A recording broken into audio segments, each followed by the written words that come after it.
இன்றைக்கி Monday afternoon நம்ம என்ன பண்ண போகிறோன்னா பலாப்பழ புட்டு தான் பண்ண போகிறோம். இது வந்து சொரா புட்டு டேஸ்ட் அப்படியே இதில் இருக்கும். புட்டுன்னு சொன்ன உடனே ஸ்வீட்டுன்னு தானே நினச்சிங்க, ஆனால் இல்லைங்க, இது காரம். இதை நம்ம எப்படி பண்ணலான்றதை நம்ம இப்போ பார்க்கலாம்.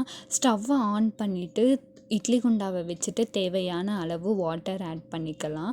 ஆட் பண்ணிட்டதுக்கப்புறம் கொஞ்சம் நேரம் கொதித்ததுக்கப்புறம் ட்ரேவை வச்சுட்டு அது மேலே நம்ம கட் பண்ணி வச்சுருந்த பலாப்பழத்தை எடுத்து ப்ளேஸ் பண்ணிடலாம். அது வச்சுட்டதுக்கப்புறம் க்ளோஸ் பண்ணி ஒரு 5 மினிட்ஸ் அப்படியே விட்டுடலாம். விட்டதுக்கப்புறம் குட்டி குட்டியாக ஆனியனை நறுக்கிக்கலாம். நான் ஒரே ஒரு பெரிய சைஸ் ஆனியன் தாங்க எடுத்திருக்கேன். அப்படியே 4லேருந்து 6 பச்சை மிளகாவை எடுத்திருக்கேன். அது அப்படியே நம்மளுக்கு ஆம்லேட்டுக்கு கட் பண்ணுற மாதிரி குட்டி குட்டியாக சாப் பண்ணி எடுத்துடலாம். ஆஃப்டர் 5 மினிட்ஸ்க்கு அப்புறம் இட்லி குண்டாலேருந்து நல்லா ஆவி பறக்கும். அந்த டைமில் ஓப்பன் பண்ணி பார்த்தா பலாப்பழமும் நல்லா வெந்திருக்கும். ஸோ அதை அப்படியே ட்ரை பண்ணிவிட்டு கையாலேயே நல்லா மிசிச்சு எடுத்துக்கலாம். அப்படியே தவாவில் வந்து 4 டேபிள் ஸ்பூன் ஆயில் விட்டுக்கலாம். ஆயில் நல்லா காஞ்ச உடனே கடுகு போட்டு நல்லா பொரிஞ்சதுக்கப்புறம் நம்ம சாப் பண்ணி வச்சுருந்த ஆனியன், கருவேப்பிலை, அப்புறம் வந்து பச்சை மிளகா இது 3த்தையும் ஆட் பண்ணி நல்லா கலரி விட்டுக்கலாம்.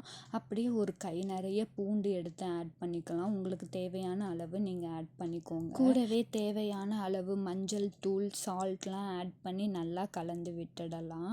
அப்புறம் நம்ம பிசைஞ்சு வச்சுருக்க பலாப்பழத்தை உள்ளே இறக்கிடலாம். அதையும் ஆட் பண்ணிட்டு நல்லா கலந்து விட்டுடலாம்.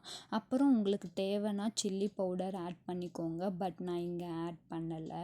ஒரு 5 மினிட்ஸ்க்கு க்ளோஸ் பண்ணிட்டதுக்கப்புறம் திரும்ப கலரி விட்டு ஸ்டவ்வை ஆஃப் பண்ணிடலாம்.